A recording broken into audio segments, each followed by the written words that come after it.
The current events cover a lot of things this time, and I do not have the time to go into all of them, but I like to address the issue regarding the 2020 election case, which is being handled at this point by a judge who, according to many legal experts, has no choice but to recuse herself because she appears to be extremely biased, and so she should not preside over that case. But we'll see how this is going to play out. Then there's, of course, more when it comes to the prosecution of Mr. Trump and the lack of real prosecution when it comes to Hunter Biden. You probably heard about the appointment of a special counsel in the Hunter Biden case, and many feel this is going to be another cover-up by the Justice Department, not only benefiting Hunter Biden, but also in favor of President Joe Biden. And when CNN is asking questions about it, that should wake everybody up. Jake Tapper, in his latest CNN presentation, said that there are some legitimate questions about this whole situation. He says to appoint Mr. Weiss, who had been the prosecutor already and who screwed up, definitely, this sweetheart deal, he said that's odd. That is really odd. And it sends mixed messages. And Weiss sent mixed messages. And he also said that this move makes it seem as though the whistleblowers were right, meaning the Justice Department, meaning Weiss, meaning Garland, were wrong. So all of this is quite interesting in light of the fact that this is not the end of it yet. This is continuing, and of course, if now Democrats and the left-wing CNN is quote-unquote shooting at Biden, that should tell us something as to where that is all going. In going through our update, we pointed out that another article explains that even in Connecticut now, religious exemptions against inoculations for school children have been abandoned. Now, in many states in this free United States of America, these religious exemptions have been abandoned and abolished. And if you hear the noise outside, I don't know what's going on, but we'll keep going with renewed zeal and enthusiasm, right? Okay, let's go on. So the point is that many states have now totally prohibited religious exemptions. Some allow quote-unquote medical exemptions, but even then, it's very difficult to obtain those in most cases. My personal opinion is that is absolutely a constitutional problem because freedom of religion is being more and more tarnished. I'd like to talk about a few more things before I go back into the main topic today. And that is that we, of course, had gone through the lockdowns regarding Corona, but now more lockdowns may be on the horizon.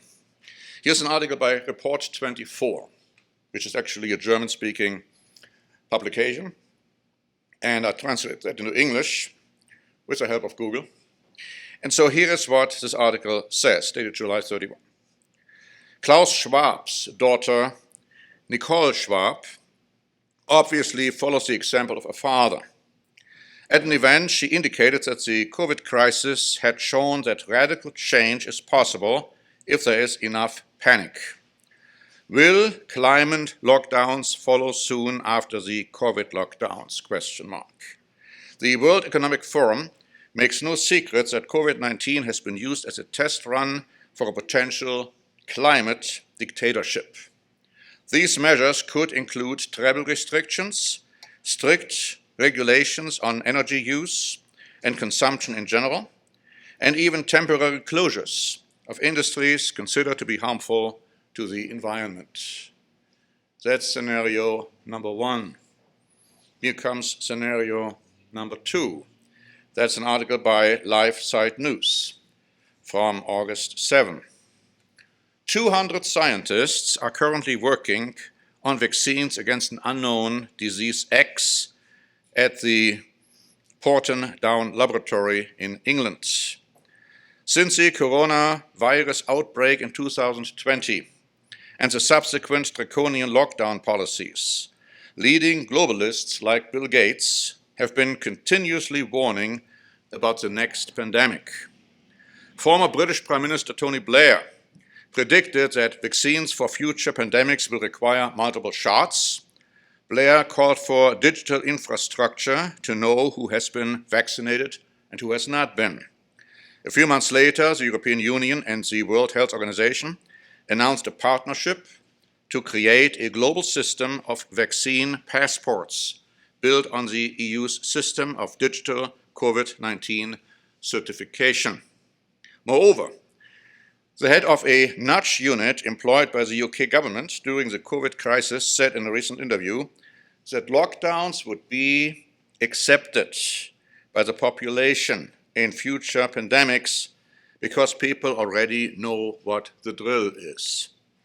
Professor David Halpern from the Behavioral Insights team admitted that his agency used psychological manipulation to prime the population and defended the use of fear-based messaging in extreme circumstances. He said that visual prompts and catchy slogans can be used to prime people if they are wrongly calibrated. Now, I don't think you need to be a genius when it comes to really anticipating what is going to happen. The attempts are there, the goals are there. An article in our latest update prior to this one, which also goes into those issues, has been warning all of us and has been saying who is going to stand up when these things are going to happen again. Last time, not too many did. Last time, far too many people just followed blindly. Question is, are we going to follow blindly even if it violates God's commands? God's commandments, God's instructions? Something to think about. I'd like to talk about Germany a moment and also the United States and how this goes together. Starting with the United States, there's an article which we are going to publish in the next update about the state of affairs of the US Army. And I was kind of shocked when I read that. I knew it wasn't good. I didn't know that it was that bad. It's an article by The Hill, dated August 11. It says the military, and especially the Army, is now shrinking. Disastrous wars in Iraq and Afghanistan have dented confidence in military leadership. Without significant changes to its force structure or missions, the US Army may be stretched to the breaking point, even though America is not at war. The active duty force will soon be at its smallest duty size since the attack of Pearl Harbor, with negative effects on the Army's readiness for war. Overdue decisions about which deployments are truly necessary for American national security are mandated. Perpetuating the status quo threatens to descend into a hollow force. The Bible is clear. The time will come that no matter how big, how strong, how small the American army is going to be, they won't go out to fight. It's prophesied. So these developments are quite interesting also in light of an article by the Daily Mail, which stated on August 11, a majority of Republican voters in Iowa believe the pursuit of former President Donald Trump by the FBI and the Department of Justice smacks of Nazi rule in 1930s Germany. 57% of respondents said they agreed with the statement. The lawlessness of the persecutions of President Trump and his supporters is reminiscent of Nazi Germany in the 1930s. 73% of Trump supporters agreed with that statement. So obviously something is going on in this country and cannot any longer be hidden. What about Germany? How do the Germans feel about their government and about the state of affairs? Here's an article by Deutsche Welle, dated August 4. Only 1 in 5 respondents said they were satisfied with the work of the federal government. Chancellor Scholz is also becoming increasingly unpopular. Only 3 out of 10 say they are satisfied with his work, the lowest approval rating since he took office in December 2021. But voters are not only dissatisfied with the Chancellor and his government, they are also dissatisfied with the overall situation in the country. And then they say the opposition conservative parties don't fare any better. Only 19% said they believe that they would do a better job at solving the country's problems. In fact, 21% said they would do even a worse job, and 53% said they don't expect anything different. Now, Germany is in chaos. More articles I will talk about in a moment point that out. They are in chaos due to a lack of true leadership. There are no true leaders around. Everybody seems to be behaving over there as the proverbial politician, the hypocritical, spineless politician without any strong conviction, without any backbone. Now, this will end soon when the right man in question mark will appear, and he will appear. Express wrote on August 8, Germany, once regarded as a powerhouse of the European economy, is grappling with severe economic challenges. The nation's economic struggles have manifested in a distressing rise in poverty rates. Now think about that, in Germany. Distressing rise in poverty rates, increased reliance on food banks, and a worrying decline in industrial output. Recent data reveals that more than 2 million Germans are now dependent on food banks for their daily sustenance. Approximately 14 million Germans, equivalent to 1 in 6 of the population of 88 million, are classified as living in poverty. And amid those challenges, official economic forecasts point toward a recession in Germany this year. Reminiscent of what we had after World War I in Germany in the Weimar Republic, leading to the rise of Adolf Hitler. Very clearly, the parallels should be obvious to anybody looking at what's happening. Another article by Bild Online had this to say: the number of conscientious objectors in the Bundeswehr, that's the German army, has increased 5-fold. Background: in the case of a partial or general mobilization in the event of tension or defense, all men between the ages of 18 and 59 could be drafted. That apparently scares even soldiers. And what about Germany's commitment to Ukraine? Well, Focus, another German magazine, wrote on August 5. In May, the Ukrainian President Volodymyr Zelensky, make sure I have that name right here, otherwise I'm copying Mr. Biden's mistake, Volodymyr Zelensky, visited Berlin after a long time, a symbolic visit to show that Ukraine and Germany are now putting their tensions over arms shipments behind them. That seems to be the thought, but it's not happening. Little has happened since then. Chancellor Olaf Scholz promised a comprehensive weapons package worth 2.4 billion euros at his meeting with Zelensky in May of this year. But until today, this promise has hardly been fulfilled. So far, only a few of the promised weapons have arrived in Ukraine. Only 10 of 110 Leopard 1 tanks were delivered. Not even 10%. It also goes on to say it's particularly annoying for Ukraine that commitments for weapons have apparently been withdrawn.